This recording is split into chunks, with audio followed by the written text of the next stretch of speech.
Welcome, welcome, welcome, everybody, to our December monthly training session. I am so excited to be talking to you guys today, right before the holidays. We're going to have a couple of people pop in and out through the day, but I wanted to go ahead and get started and really introduce everybody to performance management and continuous improvement. And it sounds like really boring. I totally get that. And I understand where everybody's coming from on that one. But I think it's really important for us to really talk about some of the best practices around why we do the work we do. So we're going to go ahead and get started. I'm going to go to, let's see. Um, Let me go back one. Just a reminder that I am recording this session and I will be adding the recording to our YouTube channel as soon as possible. I've added the link at the end of the slide deck, so you guys will be able to access it there. And then I will add a link to the slides that I'm showing today in that YouTube description area so you can have access to the slide deck as well. So let's just take a really quick look at what we're going to be talking about today. We're going to do introductions. We're going to talk about what is performance management, why you should really care about it. And then we're going to dig in a little bit more about that. And then we're going to take a look at a case study for an agency that's similar to a lot of the agencies in the work that we're doing. And what they did is they worked through a performance management process or framework. And then I'm going to share with you some tools, some resources, and then some deeper dive training opportunities for what we'll be doing for the rest of the fiscal year 2025. But before we get started, wanted to introduce myself. This is when I had shorter hair. I am the Executive Director of Community Services Network of Wyoming, and those little initials that you see after my name, the NCRT, stands for a Nationally Certified Roma Trainer. And we're going to talk a little bit about Roma and its performance management framework and how agencies can adopt this and use this for best practices in their agency around continuous improvement. Okay, so who are we working with today? So today's audience, it's for all of us, right? This is for the people listed on this slide, but there's a whole lot of people that we would also expect to be a part of our performance management at our agencies and in our community. So while senior leadership, our board of directors, and our agency staff and our team are really what's reflected here today, there's another group of people that should be critical pieces of our performance management. So in addition to the people you see on the slide here, we also want to consider our funding partners, our elected officials, our community. Those are all individuals that are part of our performance management in our agency. And if you are using CSBG funding, these are mandated partners and people that we work with within our funding stream. But we really want to consider the people we serve, because at the end of the day, we work on performance management because that's how we best serve our community and those who call it home. Right? We should want to improve our outcomes. We should make sure that we have resources that we have available to us and that we're using them effectively and efficiently. We should want to be using best practices around client services, and we should want to be accountable for the work that we're doing. So as we move forward today, I want you to be thinking about why performance management is important at your agency and at how it's going to improve the outcomes for the people that you serve every day. So let's go ahead and get started.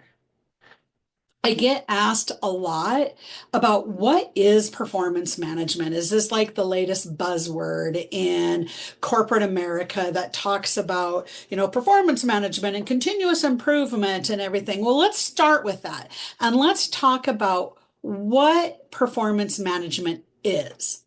So Performance management, particularly when we talk about it in our field, in our human services field, it's about continuous improvement. It's a process that's focused on assessing and enhancing the quality and effectiveness of the services we provide to really meet the needs of our clients better.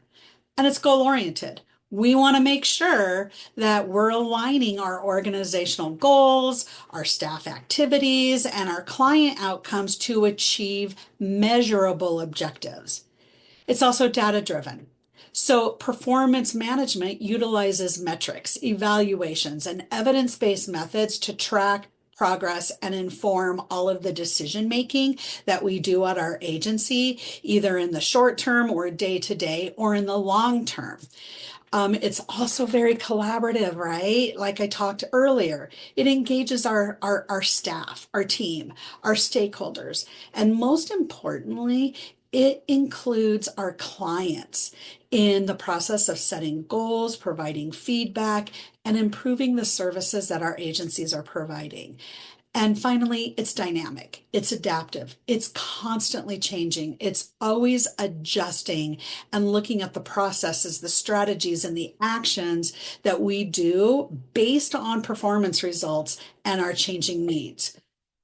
So, performance management is not just corporate lingo. It really is a way for us to inform how we provide our day-to-day services.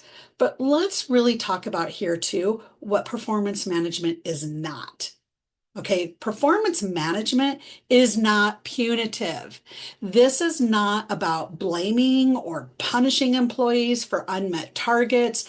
It's not used in, hey, I said we were going to do 50 clients this year and you've only done 28. What's wrong with you? That's not performance management. Performance management is about fostering learning and growth. It's not a gotcha moment that's meant to be used in compliance. It's also not static.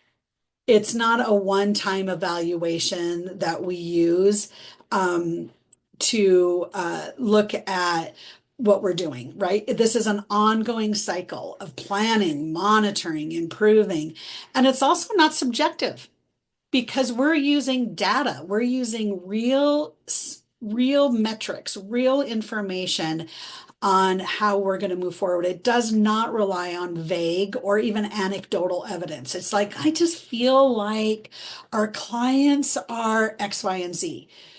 Performance management doesn't rely on gut feelings or anecdotal stories. It relies on data. All of the decisions that we make are grounded in data and measurable outcomes. And it's not just individually focused. It's not limited to just an individual performance, but it really considers the agency as a whole. It considers our team dynamics, our organizational structures, and our client-centered impacts. And I should have put this one last, but I didn't. It's not just a bureaucratic exercise. Performance management should not be viewed as just one more thing that our grantors are asking us to do, right? It's not a compliance activity. It's not just additional paperwork. It's not just a box that we're going to check to make sure that we're compliant with our grant. It really is intended to create meaningful change and value over time. So let's talk about why should you care? So let's talk about the elephant in the room. Why should you care about performance management? I'm already so incredibly busy. How are you expecting me to take on even more responsibility and more work? Or maybe someone in the room is thinking, I'm a case manager. I don't make day-to-day programming decisions at my agency, or I work in HR, or I'm in fiscal, or what does this have to do with me? Well, performance management applies to everyone. As I mentioned in the last slide, it's not just a singular individual activity. It's looking at everything holistically, and everybody has a part to play in that. We can use also performance management skills, framework, techniques to work with our clients, right? We can use performance management to help our clients be able to be more accountable, being able to track the progress or examine why one intervention isn't working and maybe it's time to find something new or innovative. How do we do that with just not saying it's my gut's telling me this is this? We want to be able to use data to help our clients move forward. And maybe if you're in finance, we use performance management as a way to show the work that we're doing around budgets or travel and procurement policies. The reality is none of us work in a vacuum. All of us have ways to incorporate performance management and continuous improvement in nearly every aspect of our professional and our personal lives. So here's some key reasons why we should care. I talked about accountability and transparency. Communities trust organizations that are transparent about their goals, their actions, their outcomes. When we use performance management, that provides us with clear metrics and reporting mechanisms to show how resources are being used and the impact of our initiatives. So, for example, a community center is going to track the number of children enrolled in an after-school program and their academic improvements so they can demonstrate accountability to their funders and to our community to say, hey, look, what we're doing is making a difference. It also helps us align resources with community needs. And that ensures that resources are being directed towards initiatives that have the greatest impact in our community. None of us have infinite resources or money. We have to make the money we do have count. So as an example, a local government might be evaluating which neighborhoods lack affordable housing so they can allocate the appropriate funding to address that need in that particular community.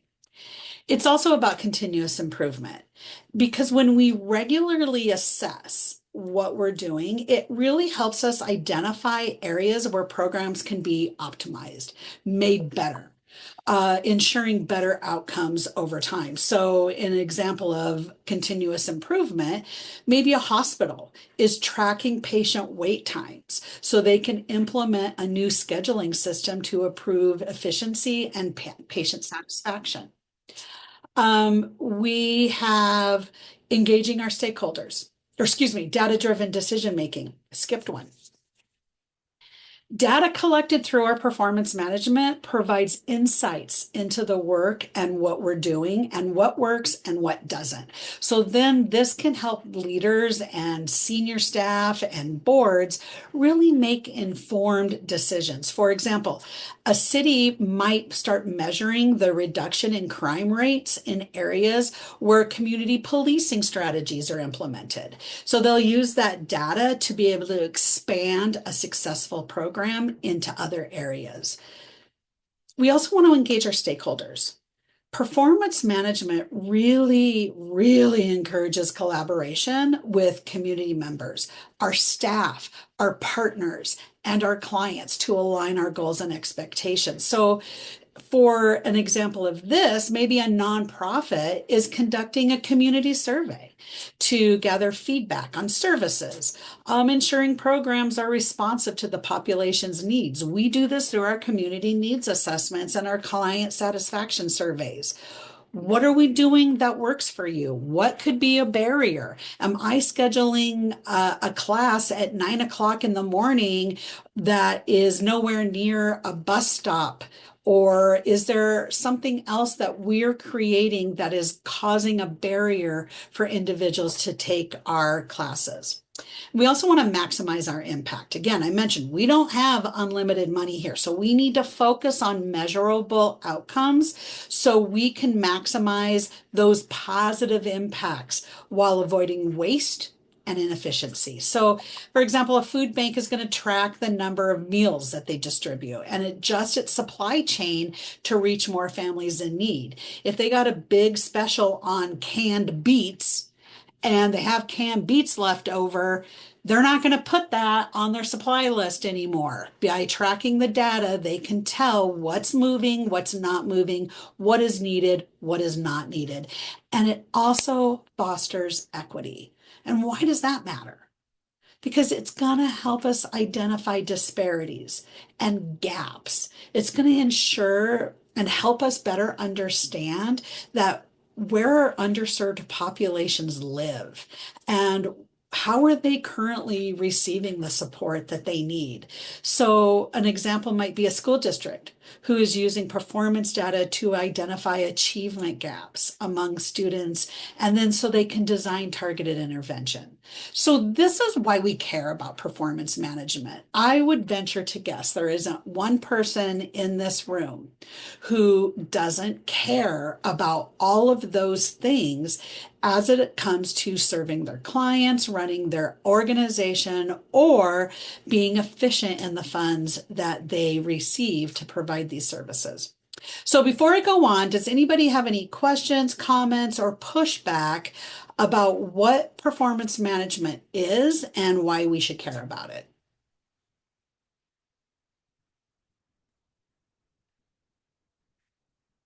Okay, so not hearing any, I'm going to go ahead onto our next slide because I really want to introduce you guys to the performance management framework we use in community action. So we use one called ROMA, and ROMA stands for Results Oriented Management and Accountability. Other government agencies use different models, but at Health and Human Services and at ACF, the Administration of Children and Families, we use this one. And like most models, the framework is shown in a clockwise moving cycle, but rarely, if ever, are we actually able to operate in a cycle in this order at all times. So while this framework is being shown as kind of step after step after step, the work we actually do is sometimes all over the place. We might be in the implementation phase and then realize that we need to jump back to the assessment phase to get some data in order for us to keep moving forward or operating. And we might be in the achievement or the evaluation stage, but we realize we have to go back to planning to reevaluate some of our outcomes or how we're going to move forward with that. So let's take a deeper look at some of these phases. So for today's purposes, we are going to go through this in order, but remember, rarely is it ever this neat and tidy. Before we ever get started in providing services, at our agency, we really should try to understand and define that community in which we're going to be providing services in, right? Are we serving a neighborhood? Are we serving an entire county? Are you like CSNO, who is serving an entire state? You really need to be able to define that community we're all going to serve. And then we need to understand who lives there. Where are what's the gender breakdown? Where are the populations that we are most interested in serving living? In CSBG, we serve people who are experiencing poverty, low households with low incomes, right? Where are these folks living? Are they close to our building? Are they far away from our building? Are they on a transportation hub? Do they have access to a lot of the services that are necessary for them to be fully participating members of our community? So we do this through community needs assessments. And today we have Joe is on the line with us. Joe Coyne is with us, and he is somebody who specializes in community needs assessments and really understanding and getting customer input and satisfaction surveys. They take agency data from previous years to really have a full comprehensive understanding of where we're at, where we've been, and what data we're going to use, whether that be qualitative or quantitative data, that we're going to be able to use to define how we're going to move forward. We need to know what's in our community, right? What other available resources are in the community? And we have to understand the actual need in our community. Is it something that we can actually address within the work that we're doing?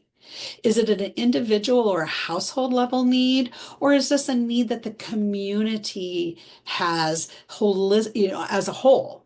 Do we need to address it through a community level need or an agency need? And we're going to talk about level of needs in our next training next month, talking about how can you best define where and what the level of need is in your community so you can move on to the next step, which is the planning phase. And in the planning phase, we're going to take all the information we learned and we gathered in our assessment phase, and we're going to say, okay, you know what? Knowing what we know, how are we going to deploy the available resources that are available to us? Are we going to be able to offer intensive case management? Maybe we don't have enough money to do that. So maybe we need to offer emergency or one-time assistance. Who's going to do the work? How are you going to pay for this work? How are you understanding the change in your clients or your customers as they go through your services? Do you understand how that changes? Is it over time? Is it a change in their status, a change in their direction? And then we also have several different plans that we use around us. Our community action plan, which is our yearly plan for how we're going to use CSBG funding. We look at strategic plans. This is a plan for the entire agency as we move forward over the next 3 to 5 years. And sometimes we use grant proposals as a planning process, because when you write out a grant proposal and you're applying for a grant, you have to have a plan. How are you going to deploy the resources that you receive from this funding proposal that you're writing? Those are all pieces of planning. And I really firmly believe humans by nature plan everything. Some are more detailed in their planning, others are a little bit more loose in how they plan, but all of us plan. We plan what we're going to wear in the morning. We plan on how we're getting to work. We plan vacations. Rarely, if ever, do I know people who decide, you know what, I'm going to go to Paris on vacation, but I'm not going to make any hotel reservations. I'm not going to do any transportation issues. I'm just going to hope really hard that if I wish and think about it enough, I'm just going to land up in Paris. That's not how it works. You have to be able to have a plan to be able to move forward. And finally, we go, or not finally, excuse me, our third phase, we go into implementation, right? Now we got to actually start doing the work. So in this phase, we're going to start identifying the fundamental elements that we have to have in place just to open the doors, right? How much is it going to cost us? What do we need to have in place? Do I need to have computers? Do I need to have laptops for our clients to work with? How are my case managers going to be doing data? We have to identify these procedures and our policies. So when we start this work, we're able to observe and report on the results of what we're doing in the implementation. And that's number 4. We get our achievement of results. So if we look at this in our program year, achievement results, implementation is at the beginning of our program year. Okay, we're starting here October 1st. And then the achievement of the results is at the end of our program year. Now we know. We thought we were going to serve X amount of clients. At the end of the program year, we've served this many clients. And we start looking at, did we achieve what we set out to achieve? The work's done. Now we have to know what those actual numbers are. How many people did we enroll in a program versus how many people completed it? How did we know these things? How do we know people completed? What measurement tools are we going to use to say, yeah, I know that this person enrolled, but they didn't complete. And so I know that because I don't have a graduation certificate for this person. Those are measurement tools that we need to be able to identify to make sure we know we achieved something. And then we move into evaluation. What occurred in our programming? We have what we thought we were going to do compared to what we actually did. Did it work? Did it deliver our results? What is our data telling us? How are we taking the information that we received in the achievement of our results and turn that into knowledge? right? So those are the 5 stages that we go through in this particular performance management model. As we look into this a little bit deeper, you're going to see every month I'm going to be doing different trainings around it. We're going to be doing deeper dives into each one of these particular phases so we can just be better skilled and more accustomed to using performance management. All right, so one of the things we need to know in performance management is what are we doing here anyway, right? Why does our agency even exist? In order for us to do performance management, we have to understand our purpose. The mission of our agency truly is the driving force of the day-to-day operations that we go through. It's why we get up in the morning. Really good mission statements include several different components that can help guide us when we get stuck, right? So let's look at this list again. This is the foundation of everything we do, and it's the basis of performance management in the Roma framework. Why are we in business? What are we trying to achieve? Are we even making a difference? What is our relationship with our community, and what is the relationship with the people we serve? Because when we look at this example of a logic model that Roma uses, you can see that the mission or the why of what we do is at the bottom, because this is the mission. This is the foundation of every decision we're going to be making in performance management and continuous improvement. When there's a question during the evaluation of programming or client outcomes or funding opportunities, we need to go back and look at our mission statement as the guiding principle of how we move forward and answer those questions that were raised on the last slide. Right? We need to be able to go back to our mission statement and be able to understand, why are we in business? Are we here to eradicate poverty in our community?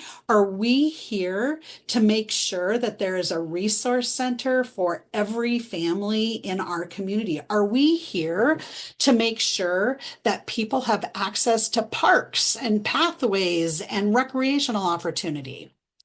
We need to know what we're trying to achieve.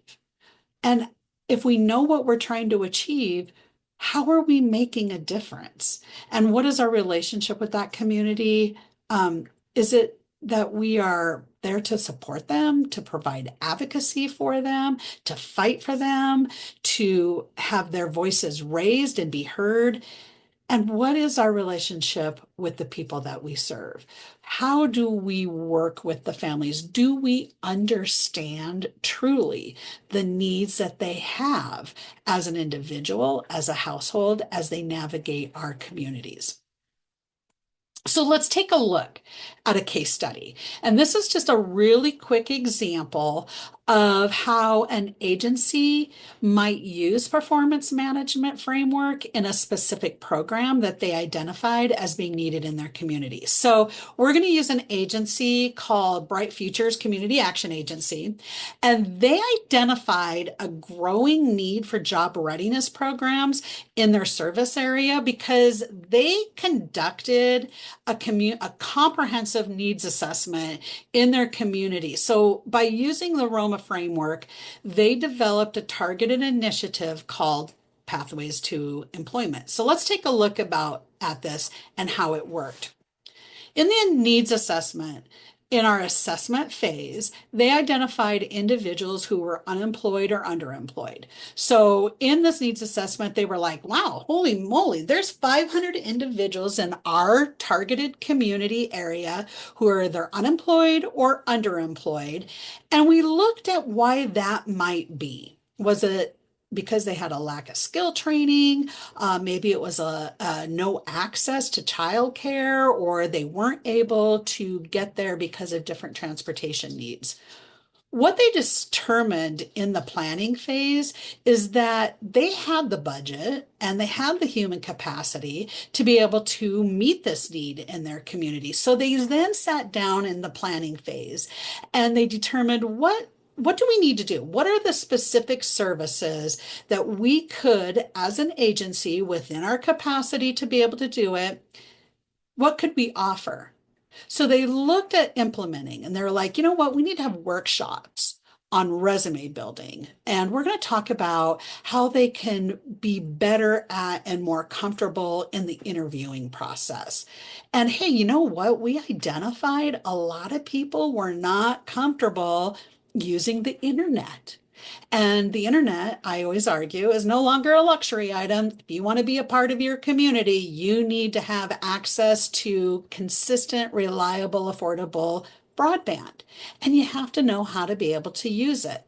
So we implemented, or this agency implemented all of these different individual services, and they partnered with their community to find internships or training opportunities in their manufacturing fields or in their high paying energy field jobs. So at the end of it, after they've done it, we've done our achievement of our outcomes. They recognize a little bit of information here. We know that 85% of the people that signed up actually completed that program. 60% or 300 of those individuals secured employment within 6 months of the services that we provided.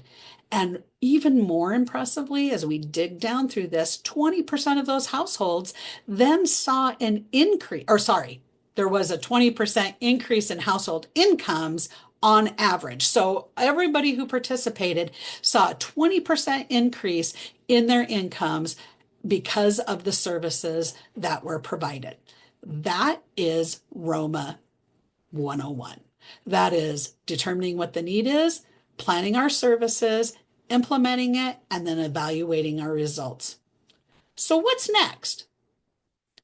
Well, we got to evaluate. We got to analyze the information and turn it into knowledge.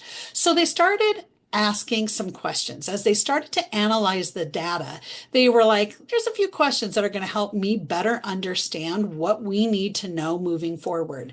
Questions like, what worked? What didn't? What are we going to do to problem solve around that? And then what do we do next? So when they started analyzing this data, they were like, we realized that needs assessment we did, it helped us to understand that there were multiple barriers to employment in our community. And so we took that information and we tracked that data throughout the course of our programming to better understand, hey, this worked, and let's find out what the outcomes of those are. But we also understood there were some challenges, right? There was a resistance. There was outreach issues in this particular case, right? The participants were unfamiliar with the program benefits and how to get involved and so forth. So their solution was, you know what? We need to improve our outreach. Our outreach sessions need to be increased. We need to make sure that we're advertising more and we're reaching the population or the participants that we would like to see included here.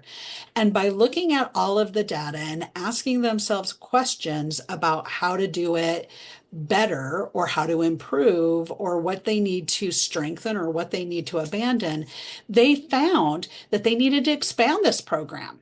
We're like, we can scale this. We can send it over to our neighboring county. They developed follow-up initiatives like, now that you have your job and you're making more money, maybe we need to have some financial literacy workshops. Maybe we need to make sure that we taught you how to get the job. Maybe we need to have some classes on how to keep a job. But they continued leveraging this framework to keep evaluating and refining the projects and the program as they moved forward. So does anybody have any questions so far about what a real life, real day-to-day use of performance management could look like in an agency?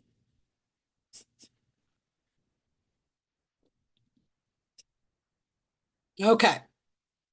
So if you're saying to yourself now, hey, I think I would like to know a little bit more about performance management and how it could work for me. What's next? Well, there's a few things that we do want to think about as we're going through this and before we adopt fully, is that there is an understanding that change can be really, really hard. Change brings about uncertainty. There's people who are very reluctant to change, and knowing that it's normal helps us to better prepare for implementing a performance management framework. We should be asking ourselves questions about it, right? Do our agencies even have the resources to be able to do this? Do we have the skill or the knowledge set to be able to do it? Do we have a good data culture in place that allows us to collect data and information that you trust to be accurate, complete, useful? Those are questions that we want to ask ourselves because there are challenges to implementing um, performance management. Next, we want to understand that truly understanding these barriers and these challenges is the best way to be solution focused, right? We're not going to get stuck in the barrier mud that surrounds us all the time. By being open and honest about the resistance or the barriers or the challenges that might be placed, that we might be facing, allows us to really move forward. We need to understand that you're not in this alone. There are tons of tools and resources that are available to agencies and individuals just like you guys to support that performance management. Our state office, both Cecilia and Heather, are trained certified Roma trainers, right? They can help you use Roma in your compliance with the CSBG grant. CSNO. I'm a trained implementer, or excuse me, a certified Roma trainer. I can help with agencies trying to implement this on their own level about how do we do this? How do we address some of those issues? That's what I'm here for. We also have national partnerships, right? We have the National Community Action Partnership and NASCAS, which is the National Administrators of State Programs, their association. We have FRCs, our Family Resource Centers. You have collaborations, you have collectives, you have coalitions at the state, region, and national level. And finally, all it really takes is a commitment to being a better version of who we were before. We looked at implementing a policy around performance management. You can become an NCRT. You can become an implementer. Right now, there are scholarships available at my office for someone in your agency to become a nationally certified Roma implementer. There is the certification process for being in community action. The CCAP is the Certified Community Action Professional. And again, we have regional and national training opportunities. We offer board development. And then it also is going to ask you to review and refine your current performance management practices. If you have those in place, let's take a look at it. Do they need refinement? What do we need to do to incorporate this in for not just grant compliance, but true best practices and being successful around the programs that we're running? Okay, so here's some upcoming opportunities, training opportunities, and I'm going to ask you guys a couple of questions, and we're going to do this through a poll, and I'll launch that poll in just a minute. But we offer 2 in-person introduction to Roma 101 that allows, it's an 8-hour class. We provide all the materials, we feed you, we keep you comfortable, and we have a lot of fun in that, right? There's 2 of those each year. I'm also considering doing a Wyoming specific virtual option for Introduction to Roma 101.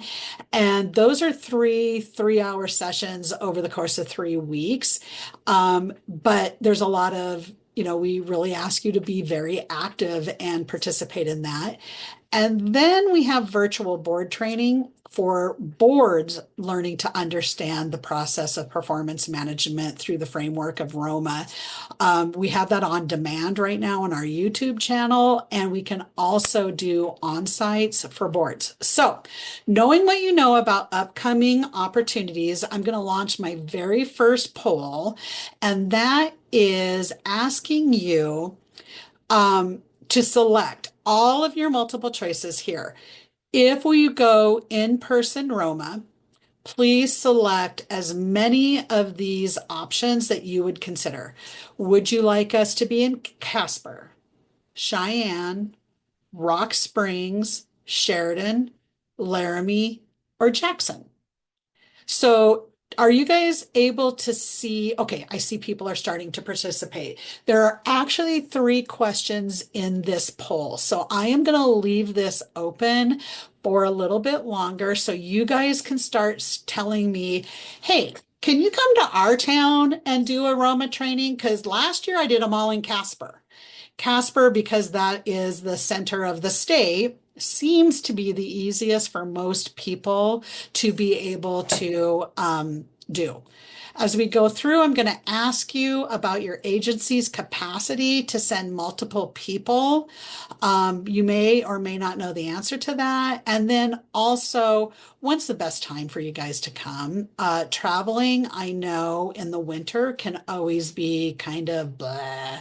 So let me know though your thoughts on those three questions. I'm going to leave it open for just a little bit longer. We're going to go 5, 4, 3, 2, 1, and I'm going to end the poll. All right. The next one that I'm going to ask you about, I'm going to launch, I'm going to launch the virtual option. And this is just really wanting to get your guys' opinion of if you're even interested in an online version of an Introduction to Roma 101 class. Please let me know what your interest level is on that one. There are a total of 4 questions in this one. So if you could let me know your thoughts about virtual Roma, I would appreciate that. In addition to a Wyoming specific Roma, Region 8 offers about 3 to 4 virtual Roma classes every year. Our friends in Colorado conduct those for us, and they can be a lot of fun. There's a lot of different training opportunities that you can use through that. So as we go through, I see most of us have answered. So I'm going to go ahead and close this poll in 5, 4, 3, 2, 1. Thanks, you guys. I really appreciate you helping me with that. The next thing that I want to do is show you our YouTube channel. So when you, oh, I don't know where it's going to launch at. Our YouTube channel is youtube.com/@csnowyo, 1W in that. As I click on that, I suspect you're not going to see where it goes, but I'll go ahead and put the um, the link to that in the chat really fast so you can go to that. This YouTube channel really has all of the training opportunities that we have provided over the years that you can watch on demand as your schedule allows for. But I also put in other people's training videos. For example, I really like the nonprofit version of QuickBooks, and so I put in their monthly tips. There's a playlist in there that you can go and watch those. There's a playlist in there for different types of training opportunities that you can watch that were from the Region 8 or the national level. So I invite you to go in there, go check it out, see if there's anything that you need. Again, just as a reminder, I'm going to record this version and I will also slide our slide deck into the description so you guys can have that. So Joe, you had a comment in the session right there. We should do hands-on Roma workshops where we teach Roma planning at the same time as convening actual assessment data for a particular community. Excellent idea. Everybody should understand why we're doing what we're doing. I think that is a great idea. If we are doing right now a really big needs assessment in Fremont County, right? So one of the things that we were going to want to take a look at is doing a Roma training in Fremont County based on the results of our assessment. the needs assessment, right? How do we take the information that we learned in a community needs assessment, teach them how to use the data, taking that data, turning it into knowledge? That's a really big piece.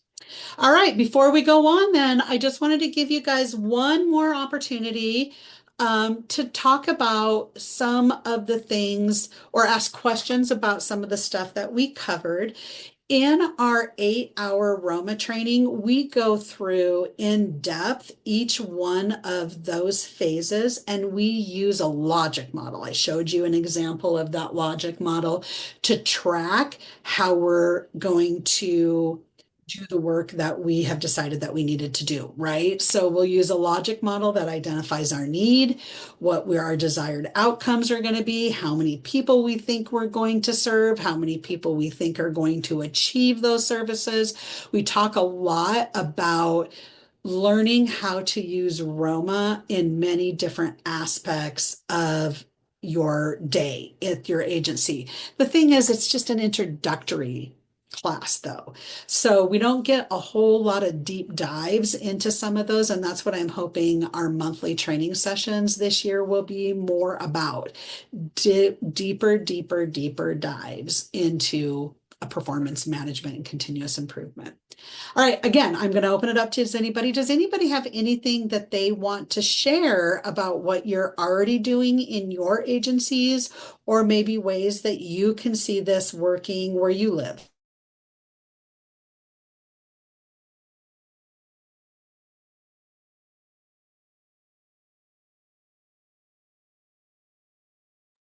Okay, well, I'm not hearing anything from anybody. So either my speaker is broken or you guys don't have any questions. So I can go ahead and just thank you for attending. Please do not hesitate to reach out to me to learn more about Roma and what that might look like. I look forward to talking to all of you and releasing our Roma schedule here very, very quickly in the next couple of weeks, probably at the beginning of the new year after the holidays. So I wish you all a very Merry Christmas and holiday season. And I hope that you guys are as excited for 2025 as I am. We'll talk to you guys later. Thank you so much. Oh, before you go, don't leave yet. When you leave and you leave this session, you're going to get a survey about this particular session so I can learn more about what works and what doesn't work. Please fill that out for me and we'll catch you guys at the next one. Thank